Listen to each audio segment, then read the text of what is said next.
लहुजी शक्ती सेना महाराष्ट्र राज्याच्या संयुक्त विद्यमाने बुलढाणा येथील जनसंपर्क कार्यालयाचे उद्घाटन समारंभ तथा सत्कार सोहळ्याचे आयोजन। माननीय लहुश्री विष्णुभाऊ कसबे साहेब, संस्थापक अध्यक्ष लहुजी शक्ती सेना महाराष्ट्र राज्य यांच्या शुभ हस्ते थायलंड येथे फुले शाहू आंबेडकर साहित्यरत्न पुरस्काराने सन्मानित।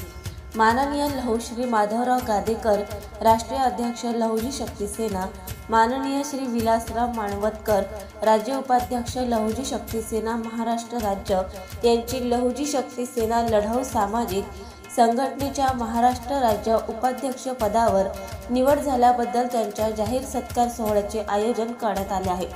अत्यंत महत्त्वाचे असे की लहुजी शक्ती सेना पदाधिकारी, लहू सैनिक, समाज बांधवाच्या सेवेसाठी सदा सर्वकाळ सेवा पुरवणारे माननीय श्री कैलासदादा खंडारे, प्रदेशाध्यक्ष लहुजी शक्ती सेना महाराष्ट्र राज्य यांचे बुलढाणा शहरामध्ये जनसंपर्क कार्यालयाचे उद्घाटन समारंभाचे आयोजन करण्यात आले आहे। या कार्यक्रमास लहुजी शक्ती सेनेच्या पदाधिकाऱ्यांनी तथा कार्यकर्त्यांनी व समाज बांधवांनी मोठ्या संख्येने उपस्थित राहावे असे आवाहन माननीय श्री विष्णू शिलारकर, पश्चिम विदर्भ महासचिव लहुजी शक्ती सेना महाराष्ट्र राज्य यांनी केले आहे।